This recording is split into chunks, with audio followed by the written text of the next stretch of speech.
ಇವತ್ತು ನಾನು ಡ್ರಾ ಮಾಡ್ತಾ ಇರೋದು ಇದೆ PRP ಅಂತೇಳಿ, PRP plus growth factors, GFC ಅಂತೇಳಿ. ಇದು ನಿಮ್ಗೆ ನಾನು ಪ್ರೀವಿಯಸ್ಲಿ ಹೇಳಿದಾಗೆ ಟೆನ್ನಿಸ್ ಎಲ್ಬೋಗೆ ಕೊಟ್ವಿ, ಅದೇ ಥರ ಇವಾಗ ನಾನು ಮಂಡಿಗೆ ಅಂದರೆ ನೀಗೆ, ಓಕೆ, ಮೊಣಕಾಲಿಗೆ ಈ PRP ಇಂಜೆಕ್ಷನ್ನ ಯೂಸ್ ಮಾಡ್ತಾ. ಎಲ್ಲಿ ಯೂಸ್ ಮಾಡ್ತಾ ಇದ್ದೀನಿ ಅಂದರೆ ಇವ್ರಿಗೆ ಸೌದಿದೆ, ಈಗ ಕೊಡ್ತಾ ಇರೋ ಪೇಷಂಟ್ಗೆ ಗ್ರೇಡ್ 1 ಆಸ್ಟಿಯೋಆರ್ಥರೈಟಿಸ್ ಅಂದರೆ ಅರ್ಲಿ ಸ್ಟೇಜಲ್ಲಿರೋ ಆಸ್ಟಿಯೋಆರ್ಥರೈಟಿಸ್ ಕೊಡ್ತೀವಿ. ನೀವೆಲ್ಲ ಭಾಳ ಎದುರ್ಕೋಬೋದು PRP ಇಂಜೆಕ್ಷನ್ ಅಂತಂದರೆ ಹಿಂಗೆ ಡೈರೆಕ್ಟ್ ಜಾಯಿಂಟ್ಗೆ ಕೊಡ್ತಾರಾ, ಕೀಲಿಗೆ ಕೊಡ್ತಾರಾ ಅಂತೇಳಿ.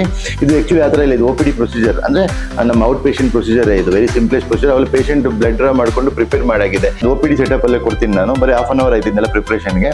ಈ OPD ಸೆಟಪಲ್ಲೇ ಆ್ಯಂಟಿಸೆಪ್ಟಿಕ್ ಪ್ರಿಕಾಷನ್ ಎಲ್ಲ ಕೊಟ್ಬಿಟ್ಟು, ಅಂದರೆ ಚೆನ್ನಾಗಿ ಪೇಂಟ್ ಮಾಡಿ ಏನು ಇನ್ಫೆಕ್ಷನ್ ಆಗಬಾರ್ದು ಅಂತ ಹೇಳ್ಬಿಟ್ಟು, ಈ ಜಾಯಿಂಟ್ ಇರುತ್ತಲ್ವ, ಜಾಯಿಂಟ್ಗೆ ಏನು ಮಾಡ್ತೀವಿ, ಅಲ್ಲಿಗೊಂದು ನಾವು ಯಾವುದೇ ಜಾಯಿಂಟ್ಗೆ ಒಂದು ಸ್ಪೇಸ್ ಅಂತ ಇರುತ್ತೆ, ಅದಕ್ಕೆ ಮೊಣಕಾಲ್ಗೂ ಅದೇ ಥರ ಜಾಯಿಂಟ್ ಸ್ಪೇಸ್ ಅಂತ ಇರುತ್ತೆ. ಆ ಸ್ಪೇಸಲ್ಲಿ ಹೋದರೆ ಯಾವುದೇ ಅದು ನೋವಾಗಲ್ಲ, ಅಂದರೆ ಕೀಲೊಳಗಡೆ ಇದು ಮೂಳೆಗೆ ಯಾವುದು ಚುಚ್ಚಲ್ಲ ಸ್ನೇಹಿತರೆ. ಇದು only we are giving it to the joint. ಈ ಥರ ಹೋಗ್ಬಿಟ್ಟು ಜಾಯಿಂಟಿಗೆ ಕೊಡ್ತದೆ ಅಷ್ಟೇ.